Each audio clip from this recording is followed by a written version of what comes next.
9절까지 함께 보도록 합니다. 같이 읽겠습니다. 시작.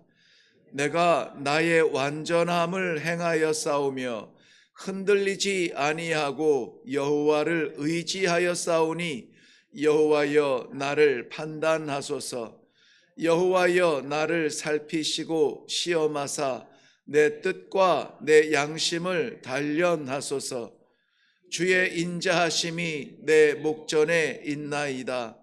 내가 주의 진리 중에 행하여 허망한 사람과 같이 앉지 아니하여 싸우니 간사한 자와 동행하지도 아니하리이다. 내가 행악자의 집회를 미워하오니 악한 자와 같이 앉지 아니하리이다. 여호와여 내가 무죄함으로 손을 씻고 주의 제단에 두루 다니고 감사의 소리를 들려주고 주의 기이한 모든 일을 말하리이다. 여호와여 내가 주께서 계신 집과 주의 영광이 머무는 곳을 사랑하오니 내 영혼을 죄인과 함께 내 생명을 살인자와 함께 거두지 마소서. 그들의 손에 사악함이 있고 그들의 오른손에 뇌물이 가득하오나 나는 나의 완전함을 행하오리니 나를 속량하시고 내게 은혜를 베푸소서. 내 발이 평탄한 데에 섰사오니 무리 가운데에서 여호와를 송축하리이다. 아멘. 우리 먼저 기도하겠습니다. 오늘도 저희들의 숨쉬는 순간마다 발길 닿는 곳마다 하나님을 찬양하며 하나님의 영광을 드러내는 삶을 살기를 원합니다. 무수히 많은 나를 내 욕심을 채우기 위하여서 내 교만이 꺾이지 않기 위하여서 몸부림쳤던 미련한 삶을 내려놓게 하시고 왕 되신 아버지 되신 하나님을 찬양하며 이 하루를 승리하게 하여 주시옵소서. 말씀을 깨닫는 지혜를 주시고 말씀을 순종하는 능력을 주시어서 오늘도 찬송과 감사와 감격으로 끝낼 수 있는 이 하루가 되도록 복의 복을 더하여 주시옵소서. 이 시간에 말씀하여 주실 줄로 믿사옵고 예수님의 이름으로 기도하옵나이다. 아멘. 오늘 시편 26편 말씀은 다윗의 시입니다. 다윗은 시편 26편을 통하여서 자신의 간절한 바램을 기록하고 있습니다. 아니, 다윗이 자신의 바램을 기록했다기보다는 하나님께서 이 시를 묵상하는 우리에게 동일한 이 바램을 갖기를 원하시는 그러한 말씀을 묵상하게 됩니다. 다윗의 바램은 무엇이었을까요? 오늘 본문 말씀을 보면서 그토록 절절하게 다윗이 집중하고 있는 그의 간절한 바램이 보이셨습니까? 저는 26편 1절에서 12절까지의 모든 삶의 정황과 자신의 의지 이런 것들을 계속 설명하지만 결국 그가 간절히 바라는 것은 12절 말씀에 보면은 마지막 12절 하반절입니다. 내가 여호와를 송축하리이다 하는 거였어요. 내가 여호와를 송축하리이다. 우리는 어떤 바람을 가지고 있습니까? 우리의 기도 시간에 그저 우리는 우리의 바람을 하나님 앞에 하소연하는 그러한 차원에서의 바람인가? 아니면 그토록 잊지 못할 그 이름 다윗이 다윗된 것처럼 그와 같은 바람을 가질 수는 없을까? 오늘 하루를 시작하면서 오늘 하루를 기대하는 우리 성도 여러분의 바람은 무엇입니까? 건강하게, 무탈하게, 행복하게 사는 것입니까? 아니면 오늘 우리들에게 특별하게 주시는 이 특별 계시로 받는 시편 26편의 말씀처럼 여호와를 송축하는 것입니까? 여호와를 송축한다라고 말할 때 이 송축이라는 말은 우리가 잘 아는 대로 높여드립니다, 혹은 감사드립니다라고 우리가 이해할 수가 있습니다. 그런데 이 송축하다는 말의 히브리 말은 아바레크 예호와, 아바레크 바라크라는 말에 변형된 말인데요. 아를 붙여서 나라는 것을 강조했습니다. 아바레크, 내가 송축합니다라고 말했는데요. 이 바레크라는 말의 본래의 뜻은 무릎 꿇다라는 말이에요. 무릎을 꿇다. 내가 꿇어야 하나님이 높여집니다. 내가 하나님 앞에 굴복하지 아니하면은 우리가 아무리 10년, 20년을 하나님 송축합니다, 송축합니다 외쳐도 하나님을 높일 수가 없습니다. 그러므로 다윗은 내가 여호와를 송축합니다 라고 말할 때에 그의 중심에는 하나님 앞에 가장 낮은 자리에서 무릎을 꿇고 아무것도 아닌 존재에서 왕의 자리에서 40년을 보냈으나 그러나 하나님 앞에서는 그 영광도 면류관도 왕관도 권세도 온데간데 없이 아무것도 아닌 존재로 무릎 꿇을 수밖에 없다는 것을 고백하고 있는 것입니다. 그렇기 때문에 우리가 영원히 여호와를 찬양합니다, 찬송하면서 여호와를 송축합니다 입에 붙였지만 그 송축하는 우리 삶을 살기 위하여서는 내 자리를 알아야 됩니다. 내가 하나님께 명령하는 자리에 있는지, 내가 하나님께 무릎 꿇고 자복하고 하나님을 높여드리는 그러한 자리에 있는지. 다윗은 그의 자리를 이렇게 선언하고 있습니다. 1절 말씀에 보면 내가 나의 완전함을 행합니다. 완전함을 행하기 위하여서 몸부림치는 그러한 자리에 있습니다. 그런데 완전하게 살아갈 수 있는 사람이 없어요. 여기서 완전하다라는 말은 순결하다라는 말이에요. 순결하다. 완전하다라는 말은 충만하다라는 말이에요. 순결을 흉내내는 정도가 아니라 그 순결의 순수함이 하나님께서 인정할 만큼 충만하다, 됐다라고 말씀할 만큼 우리가 순수하게 신부와 같은 심정으로 깨끗하게 행하기 원합니다. 우리의 가는 자리마다 그러한 자리가 되어야 된다는 것입니다. 그래서 저는 개인적이긴 합니다만은 머리가 좋거나 능력이 많거나 오랜 신앙생활로 빠삭한 그러한 성도들의 모습보다는 그저 하나님 앞에 아이 같은 사람이 정말 보기 아름답고 정말 보기 좋아요. 저 문 밖에서야 어떠한 삶을 사는지 그렇게 마음 가지 않습니다. 과거에 무엇을 했는지 중요하지가 않아요. 오늘 하나님 앞에 살아가는 우리의 삶이 아이같이 순전하게 깨끗하게 하나님 말씀하시는 대로 한번 살아보겠습니다. 그런데 그렇게 살기가 너무 힘듭니다. 아버지 도와주세요. 이것이 하나님과 영통하는 기도의 자리라, 이렇게 생각이 되어집니다. 다윗은 그 자리를 지키기 위하여서 흔들리지 않기 원하여서 지금 선포하고 있는 것입니다. 다시 1절 말씀에 보면 내가 나의 완전함에 행하여 싸우며 흔들리지 아니하고 변덕스럽지 아니하고 이럴 때는 이렇게 저럴 때는 저렇게 왔다 갔다 하지 아니하고 어느 자리에 있든지 어떤 상황에 있든지 내가 아니라 하나님을 여호와를 의지할 수밖에 없는 존재로 낮아져 있다는 것을 말해주고 있습니다. 여호와를 의지합니다. 내가 할 수 있습니다. 내가 할 수 없습니다. 내가 할 수 있다라고 말할 때 우리는 하늘을 찌르는 교만이 스물스물 올라올 수밖에 없습니다.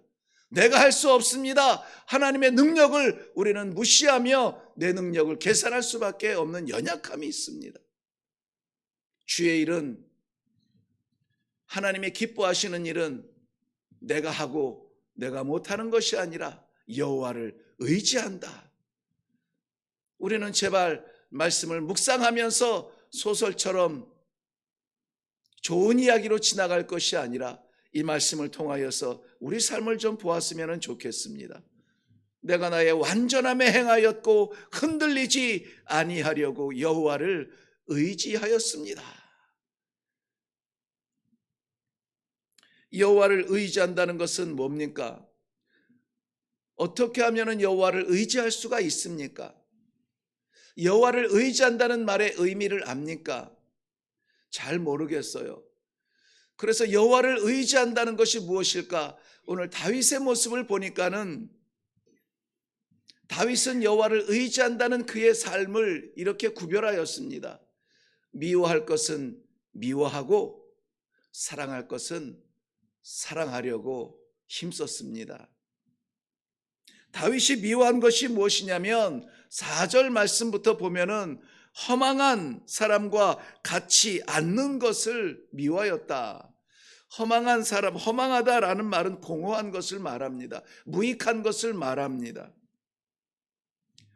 이것은 거짓을 말하는 것이고, 또한 멀리 가서는, 아니 가장 가까이 보아서는 우상을 숭배하는 것을 말합니다. 거짓과 우상 숭배는 공통점이 있어요. 공허하다는 것입니다. 실체가 아니라는 것이죠. 이것이 우리를 애굽에서 인도하여 낸 우리의 신이라 아무리 금을 칠하여도 주의 백성들을 인도하기 위하여서 아무것도 할 수 없는 공허한 것, 우상 숭배요.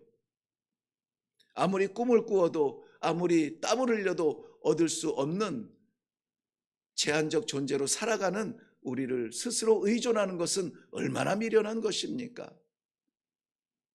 그러한 허망한 것들과 같이 앉지 않겠다는 거예요. 머무르지 않겠다는 겁니다. 빨리 일어나야 된다라고 말하는 것입니다. 또한 다윗이 미워하는 것은 간사한 사람과 동행하는 것이라고 했습니다. 간사하다라고 하는 것은 이럴 때와 저럴 때가 다른 사람들을 간사하다 이렇게 말합니다.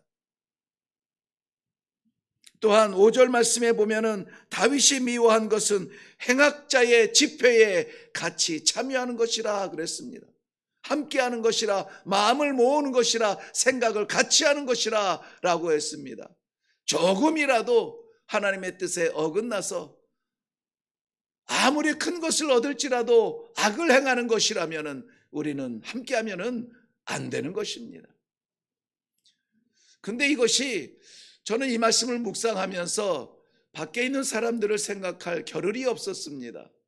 우리 교회 안에서 신앙생활 한다는 공동체 안에서도 서로 편을 짜고 팔을 나누고 군데군데 자기들끼리 모여서 자기네들의 의로움을 나타내고 생각이 다르고 섬김의 모습이 다른 사람들을 판단하며 심판하는 그러한 모습들은 예배자의 모습은 아니에요. 그러한 집회에 참석하지 않기를 바랍니다. 다윗이 미워하는 것이었어요. 그렇다면 하나님께서 오늘 우리들을 향하여서 보게 하신 다윗이 사랑하는 것은 무엇이었을까요? 다윗이 사랑하는 것은 8절 말씀에 보면 간단하게 이야기합니다. 여호와여, 내가 주께서 계신 집과 주의 영광이 머무는 곳을 사랑합니다 라고 선포하고 있습니다. 주께서 계신 집은 어디며 주의 영광이 머무는 곳은 어디입니까? 물론 이 시대에는 보이지 아니하는 하나님의 성전으로 하나님의 영이 거하시는 우리 성도들의 각자의 삶의 자리요, 믿음의 자리인 줄로 믿습니다. 그러나 가시적으로는 주의 성전을 사모하는 마음이 다윗에게는 있었다. 그러므로 전에 한 번도 경험해 보지 않은 여호와의 성전을 지으려고 저는 몸부림을 쳤던 것입니다. 간절하게 바라며 나의 집은 이렇게 그럴듯하게 지어놓고 살고 있는데 여호와의 영이 머무는, 여호와의 말씀이 머무는, 여호와께서 임재하고 계시는 여호와의 저는 바람에 펄럭이는 천막에 머무는 것을 볼 수가 없습니다. 내가 아버지를 위하여서 아버지의 존전, 그 성전을 짓기를 원합니다. 비록 하나님께서는 건물을 허락하지 아니하셨지만은 건물을 치울 수 있도록 저의 평생의 마음을 쏟아서 하나님의 성전을 사모하는 마음을 다윗에게 주었던 것입니다. 그렇기 때문에 성도는 시편 84편 10절에 말씀하신 것처럼 주의 궁정에서의 한 날이 다른 곳의 첫날보다 나으며 하나님의 성전에 문지기로 있기를 원한다고 고백하게 했던 것입니다. 거기에서 성도는 완전하게 행할 수 있습니다. 순전하게 행할 수 있습니다. 하나님 앞에 충성 다할 수가 있다는 것입니다. 11절 말씀 보면은 나는 나의 완전함에 행하오리니, 나의 완전함에 행하오리니. 여호와의 성전을 사모하는, 사랑하는 것과 나의 완전함을 행한다라는 그 말씀 사이에 9절과 10절이 있는데요. 거기에는 닮고 싶지도 않고 가고 싶지도 않고 보여주고 싶지도 않은 악한 자의 모습이 있습니다. 악한 자들의 모습을 단편적으로 이렇게 이야기합니다. 그들의 오른손에 뇌물이 가득하였다. 뇌물로 채워진 권세요.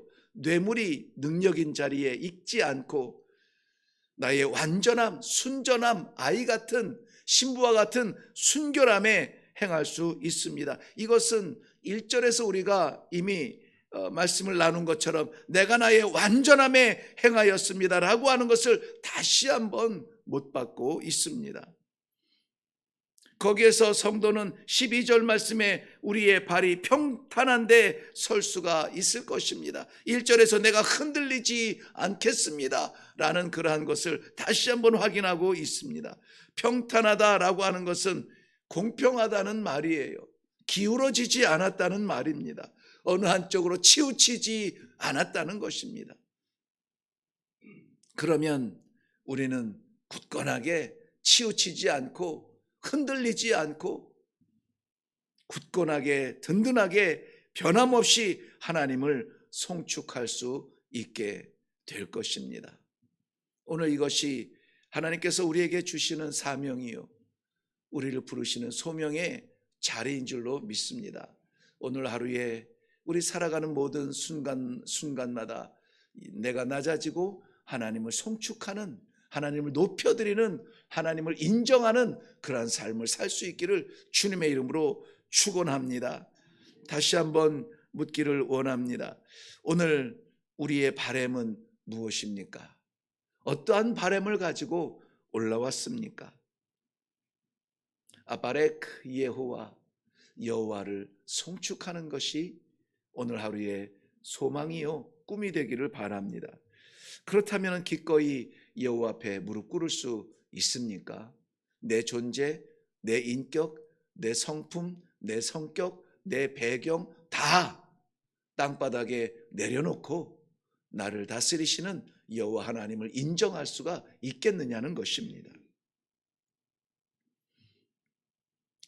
우리가 하나님 앞에 무엇을 요청하는 자의 자리에서 기도하는 것이 아니라 하나님께서 말씀하여 주시는 명령을 받는 자의 자리에서 기도할 수 있겠느냐는 것입니다. 여호와를 송축하기 위하여서 미워할 것은 단호히 미워하고 사랑할 것은 끝까지 사랑할 수 있겠습니까? 여호와의 성전을 사모했던 다윗의 마음을 우리에게 주신다면 계산하지 않고 억누르지 않고 그 사랑에 순종하여서 마음껏 여호와를 송축할 수 있기를 주님의 이름으로 축원합니다. 기도하겠습니다. 어디를 향해서 달려가고 있는지 정신없이 뛰어가고 있는 우리를 이 새벽에 말씀 앞에 잠시 멈추게 하시고 우리의 잊었던 간절한 바람, 소원, 여호와 하나님을 송축하며 살아가는 것, 마음껏 찬양하며 살아가는 것, 하나님을 높여드리는 것, 다시 한번 이 소명과 사명을 깨닫게 하시니 감사합니다. 아무쪼록 우리의 인생을 살지 아니하며 하나님 아버지를 높여드리기 위한 도구로서 쓰임받는다 할지라도 이 하루를 그렇게 살게 하여 주시옵소서. 허망한 것을 따라다니지 아니하고 미워할 것은 미워하고 사랑할 것은 사랑하여 우리 하나님 아버지를 기쁘시게 해드리는 성도들의 삶의 순간들이 되게 하여 주시옵소서. 숨쉬는 것마저 하나님 앞에 올려드리기를 원합니다. 순전하여 완전하여 온전하여 하나님 앞에 드려지는 이 하루가 되게 하여 주시옵소서. 함께하여 주실 줄로 믿사옵고 예수님의 이름으로 기도하옵나이다. 아멘. 무엇보다 여호와를 송축할 수 있는 성도로 부르셨다는 것이 다시 한번 저는 감사하더라고요. 그래서 너무나 뻔하고 너무나 당연한 이 말씀을 오늘은 다시 한번 강조하며 나누어야 되지 않겠는가 하는 부담을 가졌습니다. 여호와를 송축하시기를 바랍니다. 그러기 위해서 겸손하시기를 바랍니다. 그러기 위하여서 우리 하나님 아버지를 의지해야만 됩니다. 우리는 겸손한 존재가 아니에요. 조금만 가져도 의시되고 조금만 높아져도 세상 제일 된 것처럼 교만한 것이 우리입니다. 하나님께서 세상을 주고도 다 주신 것도 감사하지 못하고 하나 남은 것마저도 내가 따먹고 하나님과 같아지겠다고 욕심부린 것이 인간입니다. 그러므로 우리가 겸손하여 하나님 앞에 완전한 삶을 살기 위하여서는 우리 하나님 아버지의 능력을 의지해야만 합니다. 그래서 여러분의 손을 비워놓고 주의 손을 잡으시기를 바랍니다. 미워할 것은 쳐다도 보지 마시고 생각도 않게 하시고 사랑할 것을 붙들고 사랑하여 하나님이 기뻐하시는 성도의 삶이 되도록 다른 많은 할 일이 있겠지만은 그러나 이것을 위하여서 우리 이 아침에 기도하고 아무쪼록 그렇게 살게 하여 주시옵소서. 기도하며 나아갈 수 있기를 바랍니다. 우리 다 같이 기도하겠습니다.